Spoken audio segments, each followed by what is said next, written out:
Gracias por acompañarnos en el estudio de la palabra de nuestro Dios. Hoy vamos a hablar sobre Isaac y Rebeca.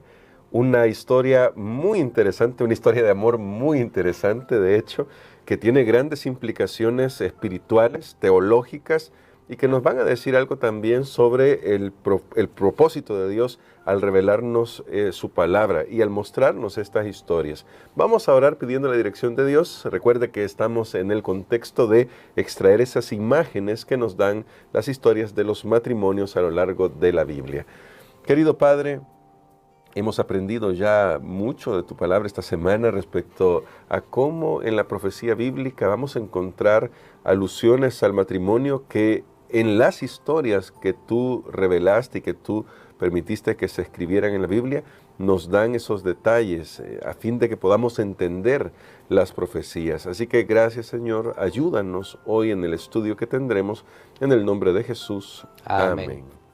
Para el tema de hoy, pastor, vamos a retroceder en la Biblia, si lo podemos decir así. Vamos a volver al Génesis, donde aparece la historia de Isaac y Rebeca. Pero lo que me llama la atención, y quizás quiero comenzar con eso, es que en realidad esta historia no comienza con Isaac y Rebeca, comienza con Abraham y su siervo, que le pide a Abraham, a su siervo, que vaya y le busque una esposa.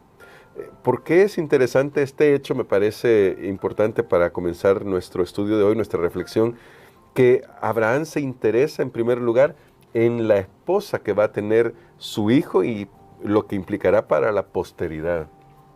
Realmente creo que el matrimonio, aquí se puede ver que el matrimonio es uno de los pasos más importantes, si no el más importante que una persona puede dar en su vida. Del día de su matrimonio es para muchos un momento de éxito, o puede ser al final en la vida también un momento de fracaso. Y Abraham sabía esto muy bien. Él sabía que si iba a continuar el pueblo de Dios a lo largo de los siglos, pues debía el matrimonio de Isaac estar fundamentado con alguien que tuviera sus mismos principios, que tuviera los mismos principios, a fin de que no pudiera contaminarse con las ideologías de las corrientes paganas, religiones paganas que había alrededor.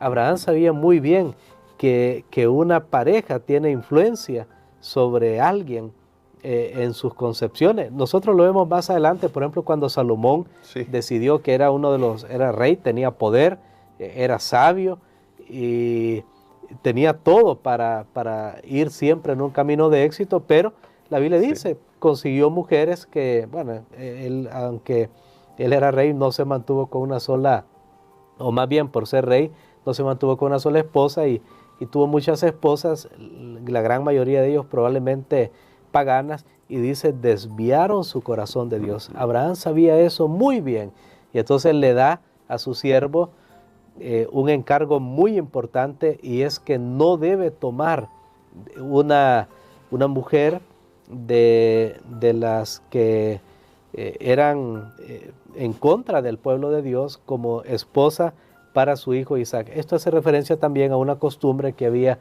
en la antigüedad, donde los padres también miraban el matrimonio de su hijo. No es que era algo forzado, pero sí había un involucramiento bastante grande, donde los padres aconsejaban quién iba a ser su pareja, y finalmente la persona tenía que tomar su decisión, así como Isaac cuando vio a Rebeca, pues él le pareció, claro, y comenzó a sentir esa reacción de amor. Pero entonces creo que la historia de hoy nos muestra eso, que Dios desea que su pueblo permanezca fiel y permanezca leal hacia Él.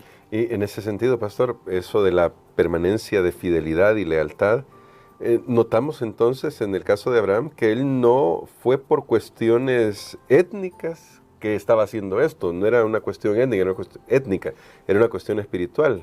Era una cuestión, la lección me gusta como lo dice, teológica, no nacional. ¿Qué debería decirle esto a las generaciones futuras y ahora a nosotros? Porque cuando vemos la historia, notamos que cuando el pueblo de Dios, antes Israel, y luego la iglesia en el Nuevo Testamento, del Nuevo Testamento para acá, hicieron componendas con el mundo, todo fue un desastre. ¿Cómo esto se aplica a la comprensión profética del movimiento histórico profético que nosotros tenemos de la palabra de Dios? Así es, yo creo que esta semana también habíamos mencionado que cuando Dios expulsó a los cananeos de la tierra para que el pueblo de Israel se instalara, no fue un acto arbitrario de Dios, Claro. En el cual Él estaba despreciando a una raza por otra raza, a una etnia, no, sino que era más bien con propósitos de preservar el conocimiento. Preservar el conocimiento, recordemos que desde la promesa de Génesis 3:15 fue muy importante para el pueblo de Dios preservar la familia, una familia donde pudiera venir el descendiente, ya que Dios iba a asumir forma humana y entonces tenía que haber una línea familiar desde donde pudiera nacer el Mesías. Satanás sabía eso muy bien. Sí. Por eso es que siempre los propósitos de él fueron desviar al pueblo de Israel, se metieran con otros dioses, se emparentaran con otras naciones paganas, para que Dios mismo que estaba en el cielo se desanimara y viera, Sí. no, yo ¿Qué? no voy a ir a la tierra, miren ahí, no, yo no voy a nacer en esa familia. Gracias a Dios, a pesar de todos los intentos de Satanás, no tuvo éxito, porque siempre hubo un linaje, siempre hubo personas que se mantuvieron fieles al designio de Dios. Entonces es bien importante esto. Recordemos, no estamos hablando aquí de limpieza étnica, no estamos hablando aquí de una selección de una raza por otra, no, estamos hablando de un tema espiritual, Amén. un tema teológico, no racional, no algo que Abraham pues prefería una cosa sobre otra, sino porque, es más, Dios había escogido a Abraham precisamente por eso, porque él iba a mandar a su casa tras sí. Él guardó los mandamientos de Dios, las leyes de Dios, obedeció la voz de Dios y él iba a transmitir eso a su posteridad. Y para que eso fuera realmente provechoso y se mantuviera en el tiempo, definitivamente Isaac, quien era el hijo de la promesa, debía también conservar ese linaje. Un gran mensaje para nosotros hoy. Sí. La Biblia dice, dos no pueden andar juntos si no están de acuerdo. No se puede unir la luz con las tinieblas. Y esto debería ser una lección especialmente para las personas, especialmente jóvenes, o para las personas que no están casados todavía, no importa su edad, hablando que ya tienen edad para casarse. De paso, me llamó la atención, en la lección se menciona que el cerebro entra a una madurez para saber realmente de lo que se está haciendo ahí alrededor de los 25 años. Y decía el autor de la lección que más bien cuando una persona se casa antes de esa edad, no logra comprender todos los riesgos a lo que se está metiendo. Se ha fijado que cuando uno va por ciertas calles que hay derrumbe y dice usted conduce, hay rótulos ahí, sí. Usted entra a esta calle bajo su propio riesgo. Sé que el matrimonio en un sentido es así, hay en un mundo en pecado, claro que hay riesgos siempre. Yo le digo a las parejas cuando he dado consejería, nadie te puede decir, mira, si haces esto, te vamos a garantizar el 100% de éxito. Y uno escucha temas, 5 pasos para no sé qué, 7 pasos, y por más que escuche todo eso, recordemos, somos seres humanos que hemos caído en pecado y solo la gracia de Dios es la que nos ayuda a mantenernos. Entonces creo que esto es bien importante que nosotros lo consideremos. Dios sí está interesado siempre en mantener la pureza de su palabra y de su pacto con su pueblo. Afortunadamente Él nunca ha fallado. Amén. Y su pueblo que ha fallado, Él ha recorrido todo el camino de sacrificio que se necesitaba para regresar a su pueblo hacia Él. Amén. Y bueno, como decía Pablo, estamos hablando de Cristo y su iglesia. Claro, aquí se están dando consejos también para los matrimonios. Nuestro pastor nos está orientando en eso. Aprovechamos dos cosas a la vez. Pero, pastor, hablando de la relación de Cristo y su iglesia, cómo los detalles de esta relación de Isaac con Rebeca nos ayudan, porque en cierta medida el doctor Ducan, yo no lo puedo pronunciar muy bien, pero él comenta algo sobre esto y dice de que Rebeca es como un segundo Abraham, recibe el llamado y responde a este llamado, y si no hubiera sido por eso, no hubiera podido continuar el linaje. ¿Qué nos dice esto sobre la respuesta que podemos dar a Dios cuando nos está invitando a ser parte de su familia, es decir, a ser su esposa como iglesia? Sí, realmente me ha sorprendido en esta historia que Rebeca dice, yo iré, Sí. cuando un lema que tiene la iglesia adventista hoy, y Rebeca ya hacía eco de ese lema, y cuando se le presentó todo, porque ella también tenía que tomar su decisión, o sea, no estamos hablando de un matrimonio arreglado por conveniencia, que la gente lo hace, bueno, yo no quería, pero a la fuerza, no. Tanto Rebeca como Isaac, ambos de su propio arbitrio o voluntad, ellos deciden entrar en esta relación porque ellos logran comprender el cuadro más grande, que es lo que hemos estado hablando, que de hecho el matrimonio siempre es así. Y debe considerarse que al final no es un fin en sí mismo para dos personas. Claro. Una pareja puede llegar a ser una gran bendición para muchos otros, que es lo que Dios le había dicho a Abraham, yo te bendeciré y en ti serán benditas todas las familias de la tierra.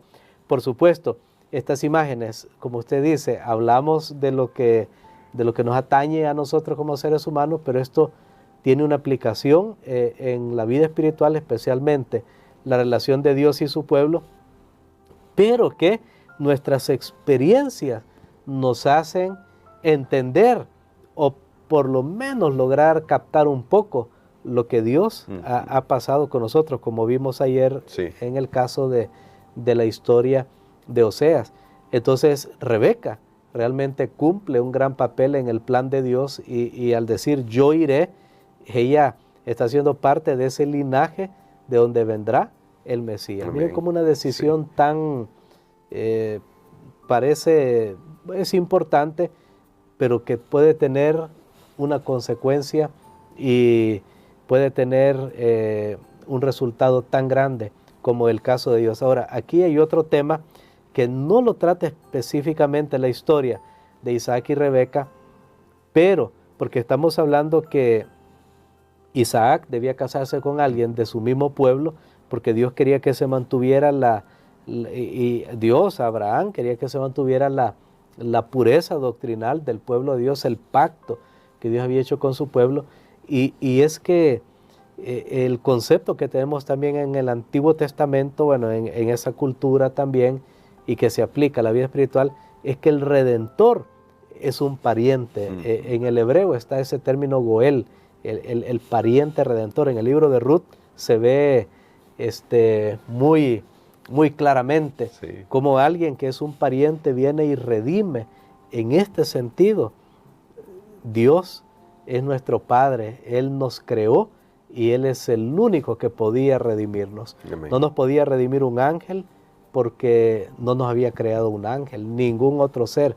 Dios mismo quien se fue allá a la tierra en el Edén y formó del polvo de la tierra al primer hombre, y quien sopló el aliento de vida en su nariz, Él era el único que podía volver a redimirnos al hacerse carne, al hacerse hombre. Tenía que ser de nuestra familia. Esta es otra lección que realmente nosotros extraemos de esa historia, y vemos que al final siempre estas historias nos ayudan para entender lo que está sucediendo en una escala mucho mayor, que es el gran plan de Dios de redención y de salvación para nosotros los seres humanos. Amén. Y entonces, pastor, para poder decir como Rebeca, yo iré hoy, ¿qué decisiones podemos tomar nosotros prácticas que nos fortalezcan en esa relación con Dios? Bueno, creo que Dios invita y Dios llama. Él siempre está llamando, siempre está invitando, no se ha cansado. Lo vemos en la historia de Oseas repetidamente. Oseas tiene que ir a buscar a su esposa y Dios todavía está llamando. Y si un día Él va a dejar de llamar, no es porque Él se cansó, sino porque Él sabe que aunque pasara 1 millón de años, 10 millones de años, los corazones se han endurecido tanto que no van a responder a su llamado. Lo mejor que podemos hacer ahora es escuchar la voz de Dios, reconocer que somos pecadores, que no hay nada bueno en nosotros y decidir comenzar una relación con Él o continuar una relación con Él a través del estudio de su palabra, a través de la oración, a través de contarle a otros cuán grandes cosas ha hecho en nuestras vidas. Así que es un buen momento para separar un tiempo y estar en comunión con Dios. No digamos que amamos a Dios y no hacemos estas cosas, porque usted decía qué decisiones debemos tomar. Y ustedes ven aún en una relación humana, ya sea el esposo o la esposa, pueden reclamarle o los hijos, mira, tú no me estás dedicando tiempo, mira, no hablas conmigo, mira, no vamos y hacemos algo juntos. Un humano. Ahora, ¿cuánto más nuestro Dios? No digamos que amamos a Dios y realmente no tomamos las decisiones de acercarnos más a Él. Esta semana, hermano Gerson, puede ser una buena semana en la cual podemos acercarnos más a Dios porque tal vez hay más tiempo libre, tal vez muchos no están estudiando, no están trabajando, y busque al Señor mientras pueda ser hallado. No es una semana para ir y divertirse, es una semana para buscar al Señor mientras puede ser hallado. Amén. Y queremos, pastor, que ores por nosotros justamente por eso, porque hoy queremos escuchar la voz de Dios y queremos decir como Rebeca, yo iré. Amén. Padre, nuevamente te damos gracias, Señor, por estas historias interesantes de tu palabra, que nos muestran al final algo de ti, como tú eres nuestro Redentor, como tú nos rescatas, como tú has hecho todo el sacrificio, Señor, para que nosotros podamos regresar a una comunión contigo. Bendícenos, querido Padre, ayúdanos para que todo nuestro ser pueda responder positivamente a tu amor. En el nombre de Jesús. Amén.